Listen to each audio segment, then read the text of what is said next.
Absolutely, that's my These argument. are not conservative Republicans. These aren't conservative Republicans who are concerned about Donald Trump. They're not. That's not right. All of these people, Jake, they came into office thinking that they could control Donald Trump.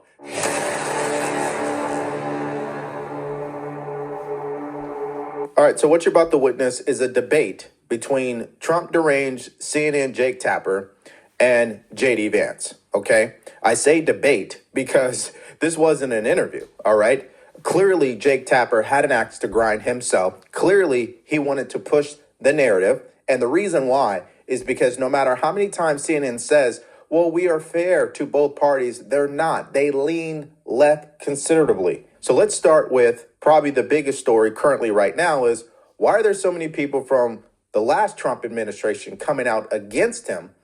Here's what JD Vance had to say about that. I'm talking about people who worked for Donald Trump in his first administration. That's what I'm talking about. I'm talking about not just John Kelly, but Mark Milley, who was the Trump-appointed chairman of the Joint Chiefs of Staff. Who disobeyed Trump's direct orders on troop redeployments in Syria. And I'm talking about the guy that had your job.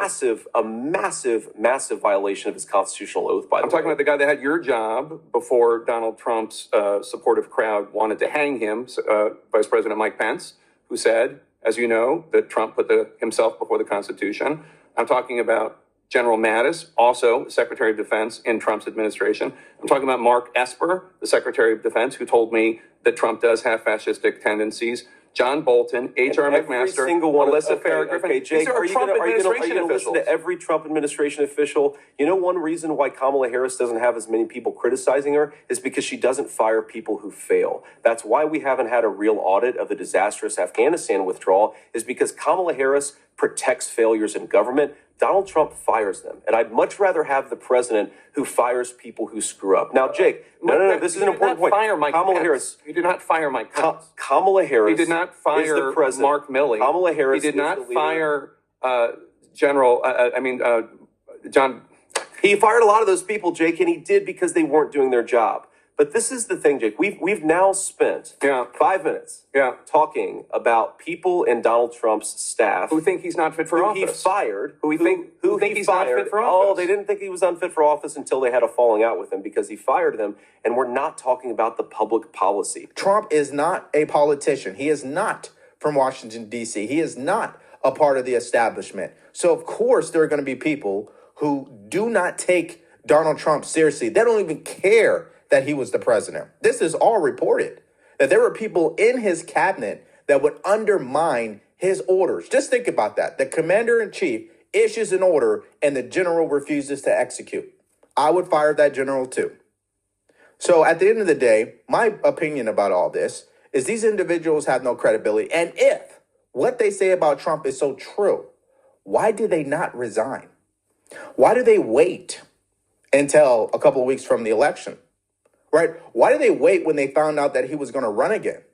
If he is as bad as they say he is, wouldn't you drop your resignation papers immediately? Now, speaking of that whole Russia hoax, of course, JD Vance had to check Jake Tapper on this. Check it out. Well, ask yourself a basic question about network integrity. You guys talked about the Russia hoax nonstop. The FBI was investigating it. The FBI was investigating it, and so we covered them. And so you took the words of unnamed FBI agents and put them on your network as if they were the gospel truth. You did it again and again. A viewer of your network would have believed that Donald Trump and Vladimir Putin conspired in 2016. No. That was totally and preposterously false. No. Well, that's what you just said is false. We covered an FBI investigation. I don't know why you want to talk about the FBI investigation. You covered it in a way that gave credence to anonymous sources' accusations. You did it yourself. Your network did it, Jake. But again, can we talk about the issues that Americans care most about? I'm talking about things that Donald Trump has said. Yes. If you have an issue with whether or not he's talking about the economy enough, that's between you and your running mate. I'm talking about things he has said this week. Every single rally that he does, he talks about how he wants to unleash American energy so we can lower the cost of groceries. He talks about the fact that housing has become unaffordable. He talks about the wide open border, Jake. Kamala Harris and her allies, you know, it's interesting. Kamala Harris and her media allies, and I would put CNN in this category. You guys, they wouldn't. You guys seem to care. I'll tell you that they wouldn't. Well, they should watch your network more because you guys seem to care more about Donald Trump's past than the future of the American people. We're running this campaign on making the American dream. I'm specifically asking about how Donald Trump is going to be president in the future should he win. And then we're being told he's going to pursue economic policies that lower the cost of groceries and make life more affordable again. He talks about it every single day on the campaign trail. Yeah, so I would say 90% of this interview is all about what these prior generals who are all fired, who clearly are disgruntled and clearly disagree with Trump on probably a lot of things. And it wasn't even about what America cares to hear. No one cares to hear about all this. All right. I don't care about John Kelly. Independents don't care about John Kelly. Undecided voters don't care about John Kelly. What we care about is what is he going to do? What are his policies? Right. And here's the other thing. It's easy to judge someone based off what they've said. Right. I think we all are guilty at doing that. But the ultimate judgment comes when you look at what people do.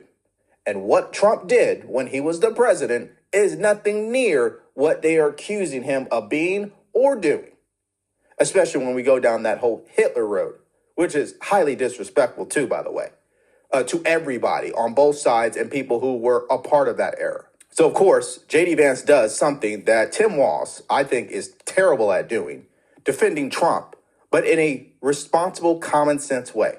Listen to this. This is not a guy, John Kelly, going to brag to Jeffrey Goldberg, who is interested in the American truth or is interested in telling an honest account of Donald Trump. He's a guy with an axe to grind because Donald Trump fired him and disagreed with him on policy. So all those 10 people, including the former vice president, Mike Pence, all of these people have this horribly damaged worldview, and they're all just going after Donald Trump because they want to send people into war? That's really your argument?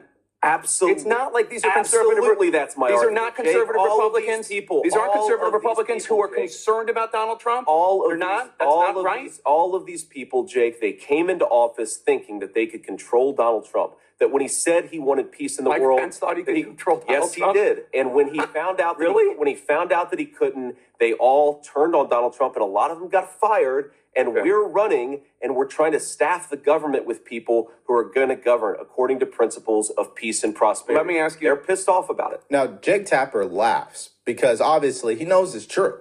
He knows that Donald Trump was an outsider at that time. So as soon as Donald Trump challenges the status quo, you got people on both sides of the aisle coordinating against Trump.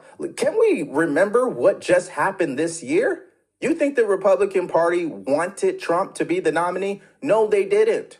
It was people like me and people around this country who were American citizens, the people who wanted Trump to be the nominee.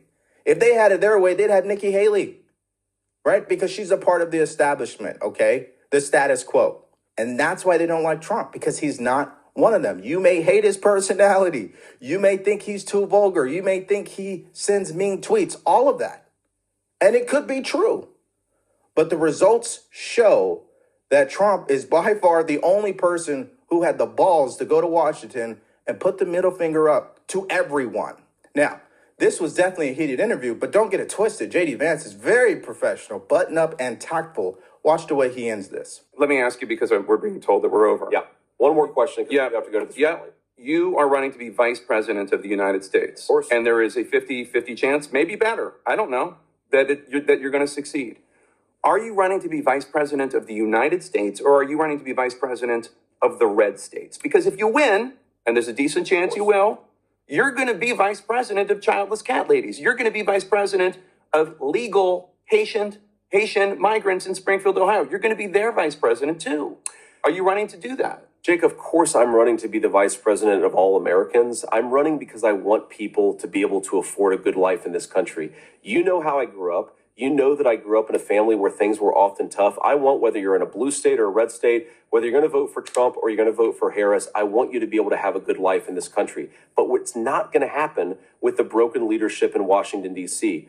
Let me give you a statistic, Jake, because here is what the leadership of people like Kamala Harris and Nancy Pelosi, and yes, Mike Pence, over 30 years in this country has led to. A person with a bachelor's degree lives 7 years longer than a person without a bachelor's degree. There are a lot of people who have gotten rich and powerful off of American decline. Some of them have had R's next to their name. Some of them have had D's next to their name. And the first person who I believe is really putting the interests of the American people first is Donald J. Trump. So yes, we're going to be the president and the vice president for all people. The only way to do that is to reject the failed consensus.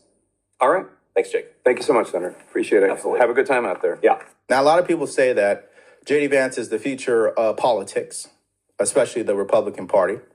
You could put Vivek Ramaswamy in there, of course, because they're both of the same age, pretty much. I mean, they are millennials. Kamala Harris is not the future of the Democratic Party. She is not a new generation of leadership. She is just like Joe Biden and all the rest of them, okay? She's 60 years old. Can we stop it with that? All right? J.D. Vance is 40, okay? That is a huge gap when you're talking about the generational age. So let me just say this, guys. All right? CNN clearly, Jake Tapper had a narrative he wanted to push this entire interview, which is why all of the clips sound similar, because it's all about what Trump allegedly said or what Trump said, but they only took one piece of it, and now they're trying to push their own narrative. And they're not going to play any clips and show you the full sentence. And here's the thing about Trump. If you sat down and you watched that Joe Rogan interview, or you watched the podcast with Andrew Schultz, you got to see exactly why it's so easy to take his comments out of context. It's because he'll make 5 points at one time, right? He's all over the place. And then he brings it back, and then he gets wider, and then he's over here, then he's over there. So it's easy, right? Just like the fine people hoax, it's easy for the media to be very manipulative in their coverage of Trump. And anybody who has common sense or is willing to do research can easily debunk these lies. But if you're not willing to do any research and you're willing to just eat up whatever the Trump deranged media is saying, then of course you're going to believe what they say and you're going to feel a certain way towards Trump. A lot of people hate Trump because they don't understand him. They don't truly know him. They only go by what they've heard. They've never had lunch with them. They've never got to spend time with them. And they definitely don't even know his family, right? And I'm sure if you did all three of those things, you probably wouldn't hate Trump. You probably could still disagree with his policies, but you wouldn't hate him to the point where he lives rent-free in your mind. And that's the problem with this country today. Conservatives are not losing sleep over Kamala Harris. She does not live rent-free in my mind. Nancy Pelosi does not live rent-free in my mind. I could care less. But when it comes to Trump, if he wins this election, you're going to have a mental health crisis on your hands because people really do hate him that much. And that's my opinion. So what do you guys think about this interview? I thought J.D. Vance, once again, handled himself very well. You'll never see Kamala Harris do an interview like that. I guarantee you that. You'll never see Tim Walz do that. We know that. So what does that say about who you're choosing to vote for, right? I want someone who can go into battle, withstand the fire that is coming their way. And even if they get some things wrong, I like when they show up and they're willing to throw down, right? And that's who we need in the White House, people like that. But let me know if you agree. Let me know what your thoughts are about this. And one of the most admirable things during this interview that I noticed is that you didn't hear J.D. Vance shame or guilt anyone into voting for Trump. He didn't do what Michelle Obama did, which I just shot a video on that, how she lost it during Kamala Harris's rally and started to shame people because they don't want to support Kamala Harris. If you want to see that video, you can click on it because it's coming up right now.